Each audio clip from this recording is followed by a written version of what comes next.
இந்த வீடியோவில் நம்ம என்ன பார்க்க போறோம்னா, சிம்ம ராசிக்காரர்களுக்கு 2026 தமிழ் புத்தாண்டு, அதாவது ஏப்ரல் 14ஆம் தேதி தமிழ் புத்தாண்டு 2026 பிறக்குது இல்லைங்களா? அந்த தமிழ் புத்தாண்டு எத்தகைய ஒரு ஆண்டாக சிம்மராசிக்காரர்களுக்கு இருக்க போகுதுன்னு பார்க்குறோம். அதாவது ஏப்ரல் 14லேருந்து 13 ஏப்ரல் 2027, 26 ஏப்ரல்லேருந்து 27 ஏப்ரல் வரைக்கும் இருக்கக்கூடிய அந்த ஒரு வருட காலம் சிம்மராசிக்காரர்களுக்கு எப்படி இருக்க போகுதுங்கிறது சயின்டிபிக் வேதிக் அஸ்ட்ராலஜி முறையில் துல்லியமான பலன்கள், எதையும் அதிகம் மிகைப்படுத்தாமல், பரிகாரங்கள் அது மாதிரி விஷயத்துல மூட நம்பிக்கைக்குள்ள போகாமல் உள்ளது உள்ளவாறு எப்படி ஒளி தத்துவம் நம்மளுடைய கர்ம பலனை இந்த வாழ்க்கையில் இந்த குரு பயிற்சி, சனி பயிற்சி, ராகு கேது பயிற்சி, இந்த ஆண்டு கிரகத்தின் சஞ்சாரம் வைத்து இந்த சிம்மராசிக்கு எத்தகைய ஒரு தாக்கத்தை வாழ்க்கையில எந்த திசையில் சில திருப்பத்தை கொடுக்க போகிறார், எது மாதிரி வாழ்க்கை சம்பவங்களை நம்ம எதிர்பார்க்கலாம் அப்படிங்கிறத நம்ம கொஞ்சம் துல்லியமாக பார்க்க போறோம். இப்ப பாருங்க, சிம்மராசிக்கு 8ஆம் இடத்திலே சனி இருந்து அஷ்டம சனி என்று சொல்லப்படுகிற விஷயம் இருக்கவே நமக்கு தமிழ் புத்தாண்டு பிறக்குது. கடந்த ஒரு வருடமாக அஷ்டம சனியில் பாதிக்கப்பட்டிருக்கக்கூடிய சிம்மராசிக்காரர்கள் முன்னமே பாத்தீங்கன்னா இந்த புத்தாண்டு முழுக்க நாம அஷ்டம சனி தாக்கங்கள் இருக்கு. பட் இதுல ஒரு நல்ல விஷயம் என்னன்னா, மக நட்சத்திரக்காரங்க கொஞ்சம் அஷ்டமி சாக்கத்திலிருந்து வெளியில வந்துட்டு இருக்காங்க. பூர நட்சத்திரக்காரங்க, உத்திர நட்சத்திரக்காரங்க ஃப்ரெஷ்ஷா உள்ள அதை பாதிப்பை உணரப் போகிறார்கள்.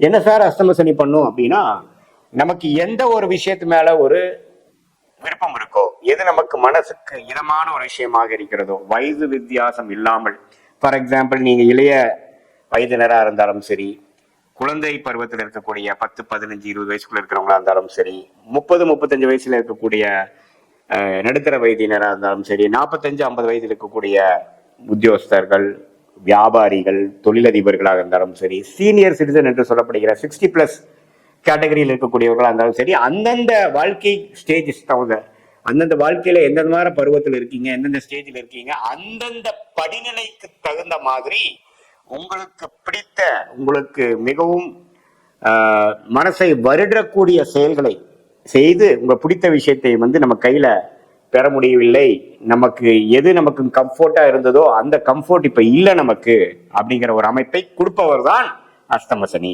சார் அப்படின்னா என்ன சார் சொல்ல வரீங்கன்னா, வேலையில் இருக்கிறவங்களுக்கு வேலையில ஒரு பிரச்சனை, ஒரு மார்க்கெட்டிங் எக்ஸிக்யூட்டிவ் அஷ்டம சனி வந்ததுன்னா அவருக்கு பிடிக்காத இடத்த, முடியாத ப்ராடக்டை, கஷ்டப்படுற ப்ராடக்டை வைக்க சொல்லி அவரை ஊர் ஊரா அலைய வச்சு எப்போ அஷ்டம சனி முடியுதோ அப்பதான் உள்ளூருக்குள்ள ஒரு நல்ல பொசிஷனுக்கு வருவார். அதே மாதிரிதான் எல்லா நபருக்கும் அதுக்கு தகுந்த மாதிரி நம்ம எடுத்துக்கணும். இதே பாத்தீங்கன்னா இளம் வயதினர் காதல் அது மாதிரி விஷயத்துல அவதிப்பட்டு இருக்கக்கூடியவங்களுக்கு காதல் பிரேக், லவ் பிரேக்கப்லாம் அதே மனசை வருடக்கூடிய அமைப்பாகவும், தாடி விட்டுட்டு ஏதோ ஒன்றுன்ட்டு எதையோ இழந்த மாதிரி ஒரு அமைப்பை கொடுக்கக்கூடியவராகவும் இருப்பார்.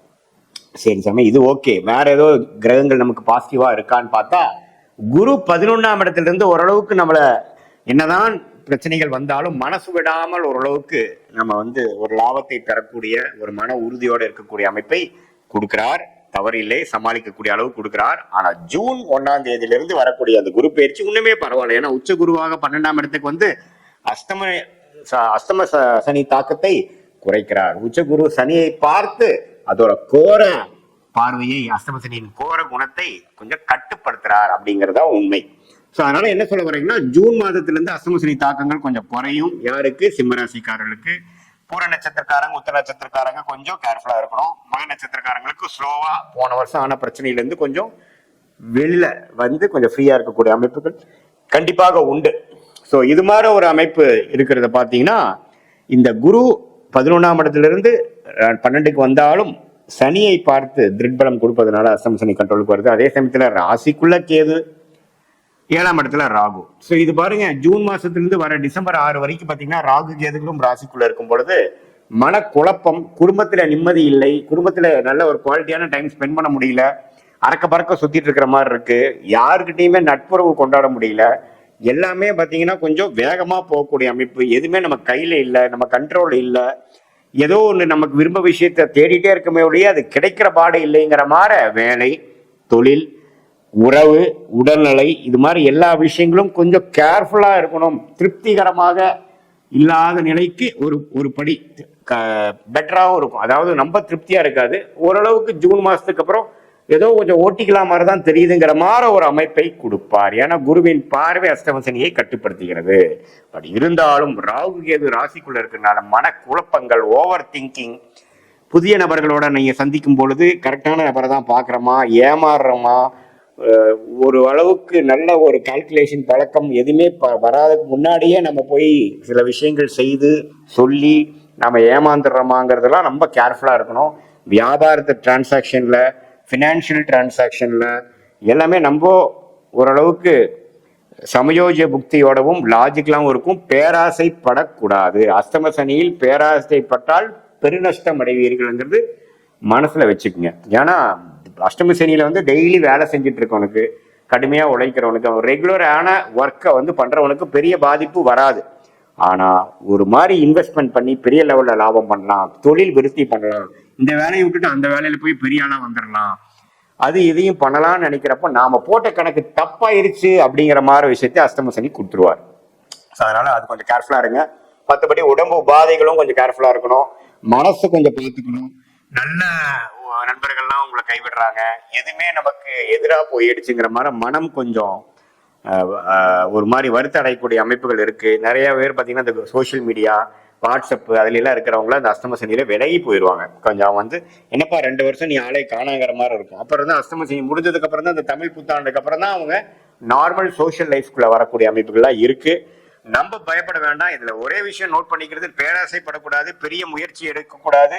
என்ன போயிட்டு இருக்குதோ அதையே நடத்திட்டு இருக்கணும். புதுசா வந்து அதை மாத்தி இதை மாத்தி இந்த ஒரு வருஷத்துல சில சாதிச்சிடுறேன் அப்படின்னு பண்ணாம கடினமான உழைப்பு, டிசிப்ளின், ஒழுக்கமான ஒரு முறை, அதே சமயத்துல நேர்த்தியான சிந்தனை, இந்த 3ம் இருக்கும் பொழுது அஷ்டம சனி பெரிய தாக்குதலை கொடுத்து விடாதுங்கிறது நீங்க தெரிஞ்சுக்கணும். இது பொதுவான பலனை தவிர உங்களுடைய ஜென்ம ஜாதகத்தில் வரக்கூடிய பிறந்த தேதி, பிறந்த நேரம், பிறந்த உருவத்தை வைத்து வரக்கூடிய ஜாதகத்தை போட்டு திருக்கணித பஞ்சாங்க போட்டு அதுல என்ன தசாபுக்திகள் வருகிறதுங்கிறதை பார்த்து, தசைகள் கொஞ்சம் நல்ல தசைகளா இருக்கும் பொழுது அஷ்டம சனி தாக்கங்கள் சில குறைவாகவும், நல்ல தசைகளாக இல்லாம மிகவும் சுமாரான தசைகளாகவும் பிரச்சனைக்குரிய தசைகள் போய்கொண்டிருக்கும் பொழுது அஷ்டம சனி தாக்கங்கள் உண்மையே கொஞ்சம் கடினமாகவும் இருக்கும் என்பதை நீங்கள் தெரிந்து கொள்ள வேண்டும்.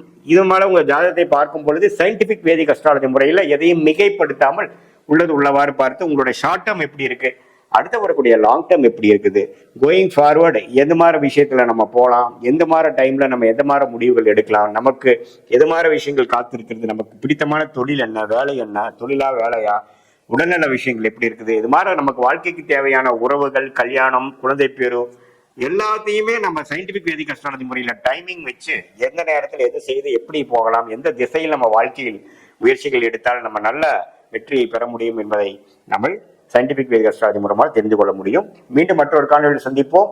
நன்றி, வணக்கம்.